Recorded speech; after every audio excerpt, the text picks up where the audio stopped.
I really wish someone had taught me how to pick better people to be in my life because it's always felt like I had bad luck with relationships. My friendships would always fall apart eventually. And it felt like I was constantly chasing after people who needed me to help fix something in their life, but they were never around when I needed them. I felt like every relationship required an enormous amount of effort in order for me to keep people around. And I was so afraid that people would leave me at any moment that I put in that work. That fear of abandonment was reasonable because it kept happening. People kept leaving. They would just disappear from my life the second I stopped doing so much, and it made me feel terrible. I wallowed about this for a long time. I felt like I was the problem. But ultimately, I had to come to terms with the reality that I was drawn to troubled and unavailable and chaotic and sometimes outright narcissistic people because they felt comfortable to me in a very weird way.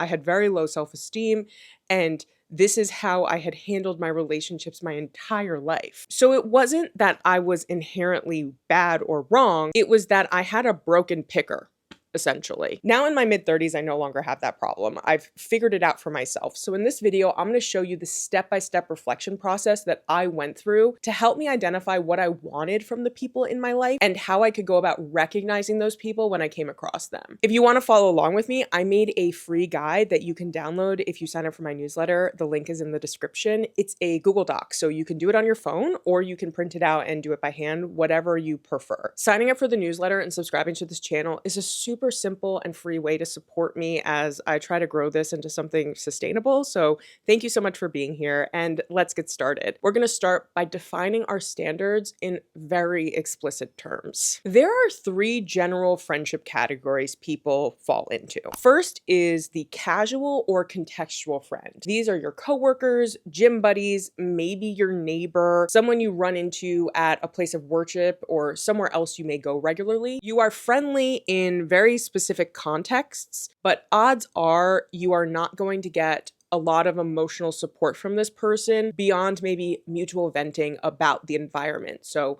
maybe complaining about your boss or complaining about how there are never any clean towels in the locker room if it's a gym buddy, that sort of thing. It's a low level of intimacy. These are actually kind of fragile relationships because if you quit that job or you stop going to that location regularly, there's a good chance that those friendships will just kind of fade away. The second category is the fun friend. This is someone who is good for hangouts. Maybe you have shared interests that aren't super deep, but they're enjoyable. You're not philosophizing about the world's problems. You're just talking about the music you both like, or movies or fashion or something like that. Stuff that can be surface level, but they're still fun. It's still enjoyable. There's still value in it. This is the person you call to celebrate a win or to let off steam and go to maybe spend too much money at brunch or something like that. But they're probably not reliable if you need actual support about something. You don't really have that kind of friendship with that person. Finally, you have core friends. These are the people who are there for you in hard moments. So you can feel an emotional safety when you're confiding in them. There's reciprocity. You can call them in the middle of the night when your car breaks down and you know that they're good to come pick you up. You have a bond that shows you're growing together, and you're also there for each other if things go south. They're not just fun friend. They are around for hard times as well. Not everyone will be a core friend. You're probably not going to have that many core friends. I probably have about 5 right now, and that sounds like a lot to me. Now, I do need to give a caveat because whenever I provide categories or clusters of the different qualities for a mass audience, there will always be people that take it very literally. I don't necessarily think that's helpful. This is just my way of trying to explain how to think about reciprocity. I outline it this way so you would think about the level of intimacy that is appropriate for each of your relationships, but I don't want you to think that someone has to rigidly fall into one of these categories. A casual friend or a fun friend can very easily become a core friend. Someone could kind of be straddling the two and you're like, wait, I don't know where I stand with this. And that's when relationships can get complicated, right? It's never going to be black and white. It's almost difficult to put someone in one of these boxes, but it's a place to start, especially when you don't trust yourself to figure this out without some sort of guidance. I'm giving you some some bumper lanes here, like we're bowling. I make these videos for people who were struggling with what I used to struggle with. And if that's you, odds are you have mismatched the intimacy levels in your relationships. So reflecting on whether this person is reciprocating will be the antidote to that tendency. That is what I have learned for myself. Because what I noticed about myself was that I wanted everyone to be a core friend. I was hurt when I couldn't convert a casual or fun friend into something deeper. I felt like I was acting out core friendships when someone else was just being casual. So that's where the mismatch comes in. I was there for my casual and contextual friends to dump on when they needed emotional support, but they would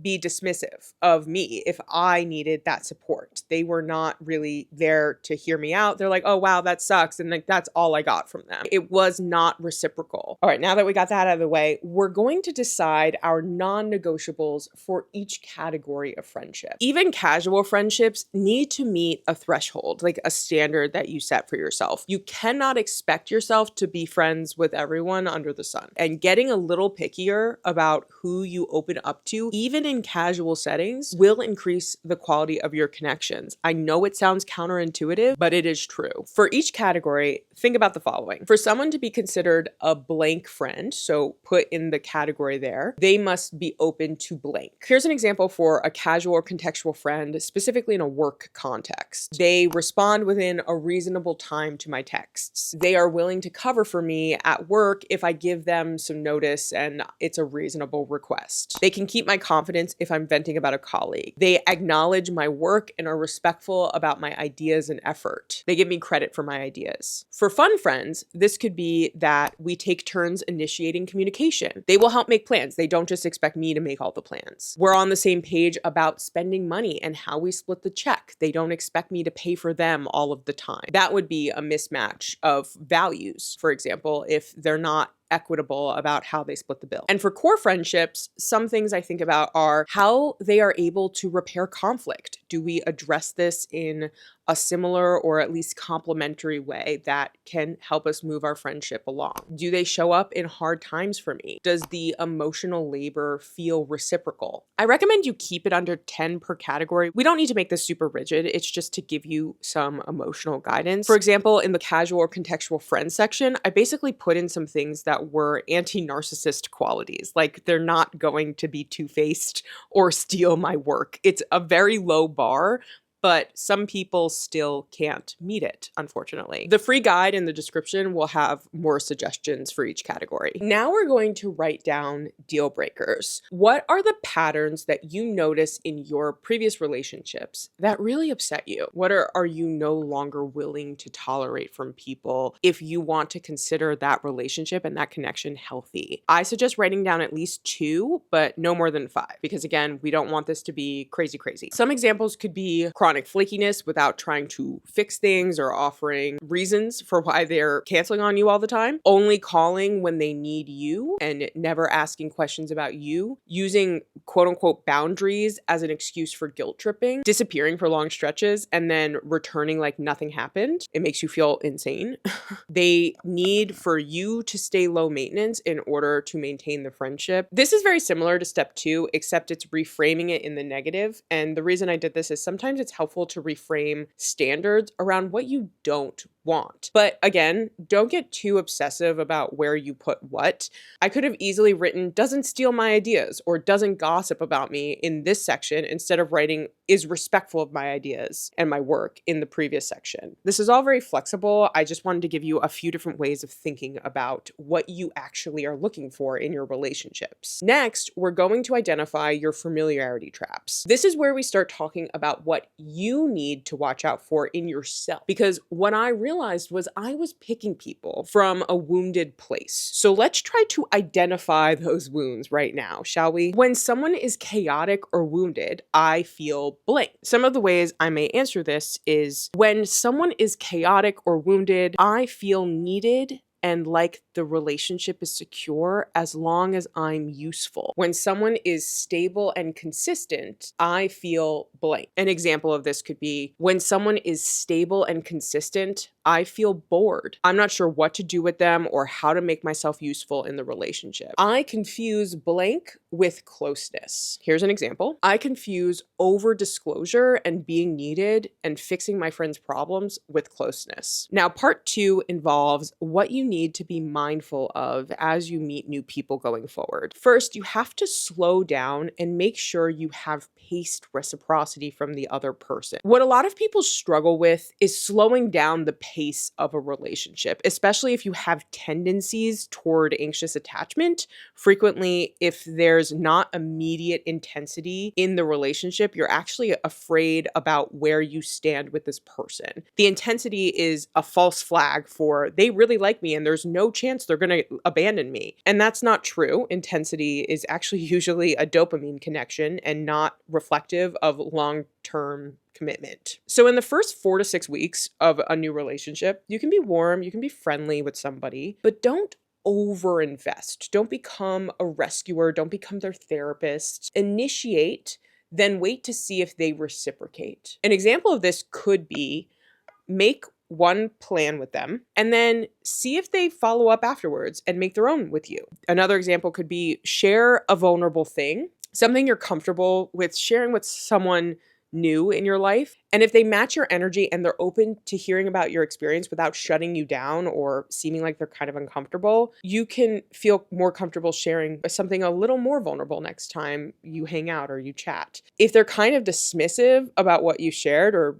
they don't share something vulnerable themselves, they're not matching you, pull back. They're not reciprocating. This is the stuff I had to learn to notice, but it's there if you are paying attention. Second, I suggest you pay attention to how they treat small needs and small requests from you. Before you ask for big emotional support, make sure they're consistently able to do the small, normal things. And what I mean by that is committing to grabbing coffee this month and actually making it happen. That's a small thing. That's the small commitment. And not everyone would do that. Some people will say like, yeah, we should definitely meet up. And then they just let it die. Let those relationships fade out. It's okay. Another example could be getting their opinion on something that isn't life-altering, like which coat you should buy or whether you should go to Scotland or Ireland for your vacation, whatever it is. Like something that you would like their input on, but it's not really a big deal if they give you an answer you don't agree with. And pay attention to their demeanor when you ask this. Were they open to giving you their opinion, or did they hate that the conversation had turned to you? Were they bored of talking about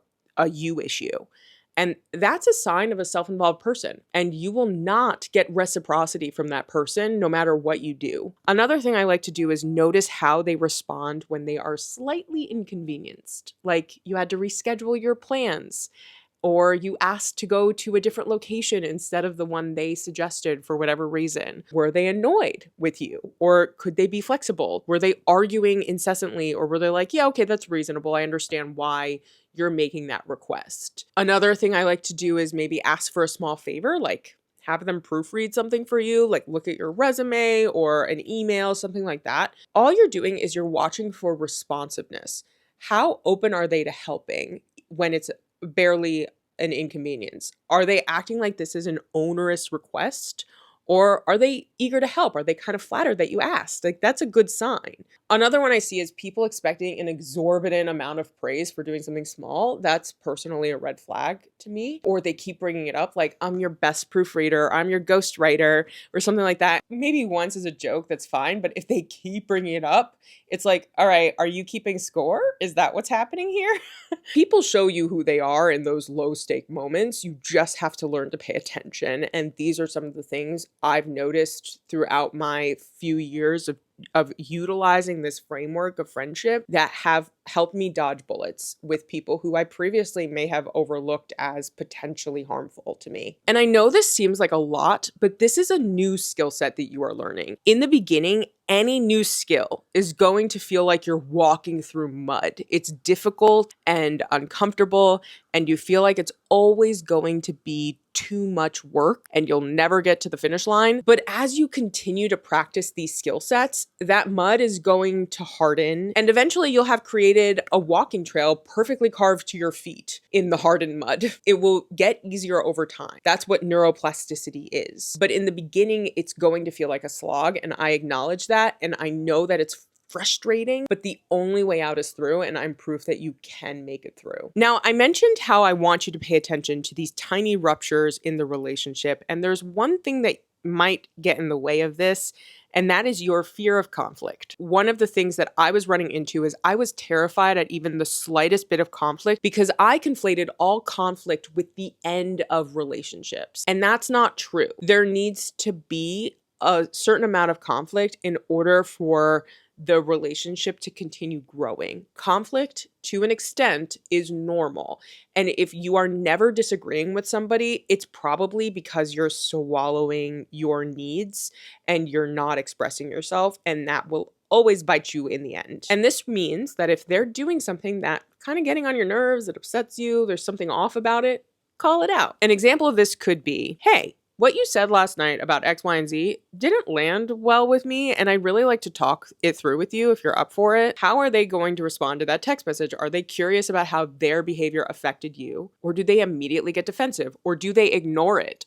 Ignoring it, like acting like you never sent the text. Those folks I run away from. A lot of us never learn how to handle conflict in a healthy way. We are all uncomfortable in one way or another. You're afraid that it will lead to abandonment. They may be afraid that it will threaten their safety. And so they fight back. You roll over and play dead, and they learn to fight back. And I talk about this in my stress response video if you want to check that out. Some other things to pay attention to is, are they turning the conflict back on you, or are they taking accountability and offering you reassurance that they're going to adjust and like they've heard you and they want to do better? These are conflict resolution skills that are necessary in every relationship category, but especially in core friendships. The fourth thing I want to touch on is, how do you feel in your body when you are around this person? After hanging out with them, did you feel relaxed, or did you feel like you had to act a certain way and you felt rigid and tense and tight and you just could not chill out? Did you feel pressure to be useful to them? Did you feel like you could be authentic? You didn't have to think about what you were saying too much. Did you feel energized? Did you feel depleted? Odds are you've spent a lot of time ignoring your body and focusing on the other person and attuning to what they need. Remember, this is not about looking for perfect people. You're not going to find perfect people. You're looking for compatible people who match your effort over time. You have similar communication styles and you see the world in a similar way. And in order to find those people, you have to stop people pleasing.